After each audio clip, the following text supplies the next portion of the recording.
ପିଲାମାନେ ତୁମମାନଙ୍କୁ PM tutorial YouTube ଚ୍ୟାନେଲକୁ ସ୍ୱାଗତ। ପିଲେ ପ୍ରଥମ ଦିନ ତୁମ ତ ପରୀକ୍ଷା ସରିଲାଣି ଅଷ୍ଟମ ଶ୍ରେଣୀ ପିଲାମାନଙ୍କର। କାହାର କେମିତି କ'ଣ ପରୀକ୍ଷା ହେଇଛି କମେଣ୍ଟ ସେକ୍ସନରେ କମେଣ୍ଟ କରିକି ଜଣେଇବ।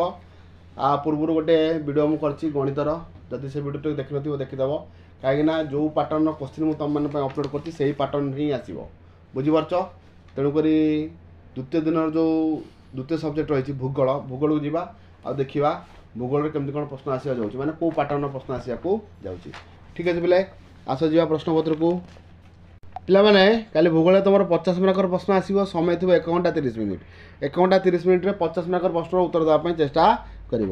ପିଲାମାନେ ଦେଖ, 1 ନମ୍ବର ପ୍ରଶ୍ନକୁ ଯିବା। ପରିମାଣ ଓ ମାନ ଜଣାପଡ଼ିଥିବା ସମ୍ବଳକୁ କ'ଣ କହନ୍ତି? ପରିମାଣ ଓ ମାନ ଜଣାଥିବା ସମ୍ବଳକୁ କ'ଣ କହନ୍ତି? ପିଲା ଦେଖ କ'ଣ ହେବ? ପରିମାଣ ଓ ମାନ ଜଣାଥିବା ସମ୍ବଳକୁ ପ୍ରକୃତ ସମ୍ବଳ କହନ୍ତି। କ'ଣ କହନ୍ତି? ପ୍ରକୃତ ସମ୍ବଳ। ପରବର୍ତ୍ତୀ ପ୍ରଶ୍ନକୁ ଯିବା।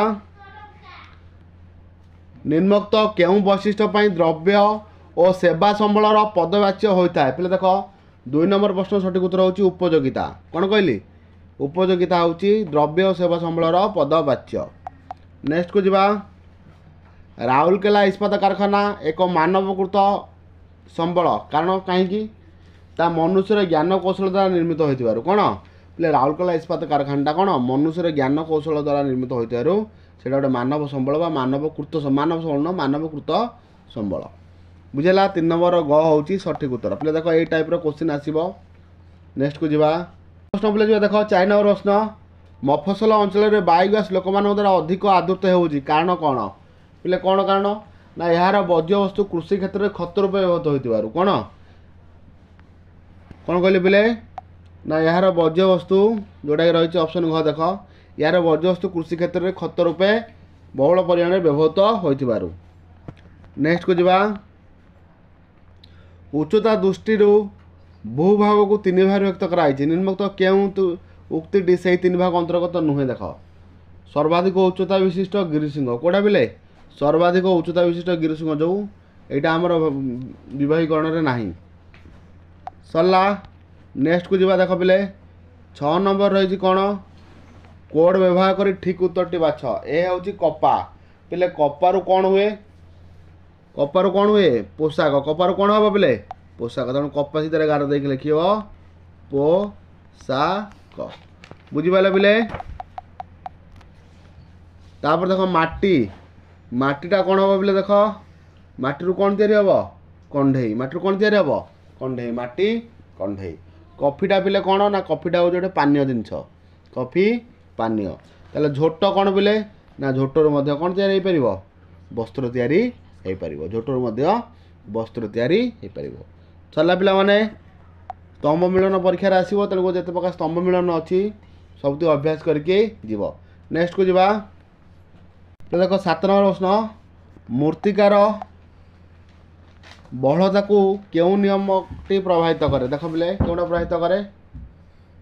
7 ନମ୍ବର ପ୍ରଶ୍ନ ସଠିକ୍ ଉତ୍ତର କ'ଣ ହେବ ପିଲେ? ନା ସମୟ। କ'ଣ ପିଲେ? ସମୟ।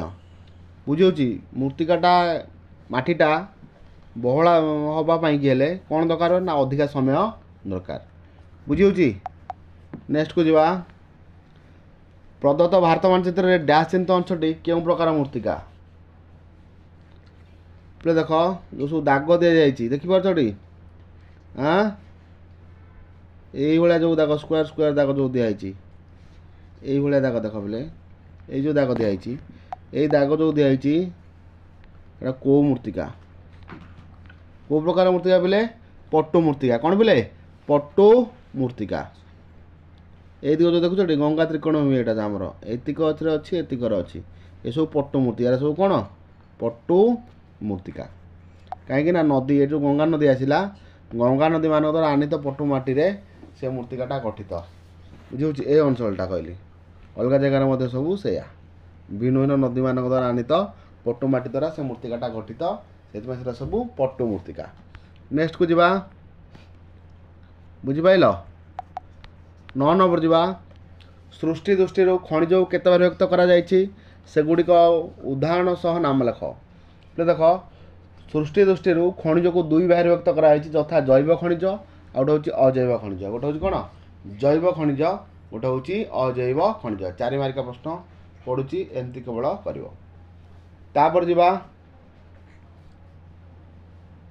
उदाहरण सह नाम लिखा कहती उदाहरण कौन दब कोयला खनिज तैल प्राकृतिक बाष्प जैव वस्तु सृष्टि होता से गुड़ी हूँ जैव खनिज जैव मैंने कौन बुझे जीव मानकर देहावशेष जो खनिज सृष्टि से जैव खनिज कहुए जमीक कि कोयला कोयलाटा कौन पोती ना बड़ बड़ जंगल सब पोती माटी तले से तेणुक कोयलाटा हूँ जैव खनिज खनिज तैल तुम जान सामुद्रिक कीट मानकर सामुद्रिक जीव मानकर देहावशेष रू बाहर खनिज तैल तेणु से गोटे जैव खनिज तापर आउ जीक रहा जमी लुहा सुना रूपा तंबा यहाँ हूँ अजैव खनिज यहाँ कौन अजैव खनिज जैव खनिज को कौन कहुए जैवाश्म इंधन बोली कहुए जीवाश्म इंधन बोली कहुए सरला पिला माने 9 नंबर प्रश्न परवर्ती प्रश्न 10 नंबर जीवा संबल संरक्षण और व्यवहार जत्नवान होगा जरूरी कहीं पे देख तुम आग लिख संबल संरक्षण विभिन्न उपाय करा यथा व्यवहार को कमेवा पुनःचक्रीकरण करवा पुनर्व्यवहार करवा ताकू कहते 3R नीति कौन बोले 3R नीति कहुए संबल संरक्षण करने कौ नीति व्यवहार कराए 3R नीति पिले आर 3टा आर मान कौन आर मान हूँ गोटे रिड्यूस संबल को जिते कम परिमाण व्यवहार कर आउ गोटे कौन रिसाइकेल रिसाइकेल मान बुझीपारछटी थे व्यवहार है पुणी कारखाना को आउ थे रिसाइक्लिंग करके आउ थे आसो आउ गोटे हूँ रियूज आउ गोटे हूँ कौन रियूज से कहुए 3R नीति 3R नीति बुझीपाल 3टा आर रिड्यूस रिसाइकेल रियूज बुझीपाल तेणुक तुम ये कर ओडिया भल भाव लिखले कहीं लिख संबल संरक्षण विभिन्न उपाय कराए यथा व्यवहार को ह्रास करवा जोड़ा है रिड्यूस पुनःचक्रीकरण करवा पुनर्व्यवहार करवा आउ संबल कौन करवा संरक्षण करवा आम प्रत्येक जीवन में परस्पर सह संबद्ध हो यार यथेष्ट गुरुत्व रही आम पृथ्वी तथा आम समस्त भविष्य प्रकृति प्रदत्त जीवन रक्षाकारी उपादान गुड़िक उपयुक्त परिचालना और रक्षाबक्षण सह संयुक्त से आम संबल कौन करवा संरक्षण करवा निहाती दरकार नचेत आम पर पीढ़ी से सब संबल नथिबो सरला नेक्स्ट को जीवा पे 11 नंबर प्रश्न देख पृथ्वी सबु स्थान में मूर्तिकार रंग विन्यास रासायनिक गुण समान न थाए यार कारण कौन पे यार कारण कौन ना मूर्तिका जो सब प्राथमिक शिला सृष्टि हुए से ही प्राथमिक शिला मूर्तिकार रंग विन्यास रासायनिक गुण अंतर्निहित थाए आ खनिज पदार्थ से भाव में थाए आउ कौ जगार केमती कौन मूर्तिका सृष्टि होती मूर्तिकार रंग आउ कौन रासायनिक गुण रही है बुझे जमी मूर्तिका सृष्टि होता अंचल जलवायु तथा उष्णता और वृष्टिपात रही मूर्तिकार क्षय और जैवांशर अनुपात को प्रभावित करे बुझे जमी मूर्तिका सृष्टि होता अंचल जो उद्भिद आ प्राणी अति क्षुद्र जीव रे मूर्तिकार कौन जैवाश्मर परिमाण बढ़ीज बुझे ये भाव में लिख देख पे पर्णमोची अरण्य और वृक्ष गुड़िक बाष्पमोचन द्वारा होता जलक्षय निज किपर रक्षा करें देखुच बोले लंग क्वेश्चन केमती कौन पड़ी ताकू देख आउ मत तुम स्कूल तरफ जहाँ सिलेक्टेड लंग क्वेश्चन दिखाई तुम अभ्यास करके जीव रियल क्वेश्चन खोजिकी समय नष्ट कर केवल पैटर्न देख जे क्यों भाया पैटर्न पड़ुची तुम एग्जाम केमती कौन प्रिपरेशन हम सहीटा ही केवल देख बुझे पे ठीक अच्छे पे रोचे आउ के भिडियो भेट हाँ से पर्यंत समय नष्ट कर पाठ पढ़ार समय को बिताओ।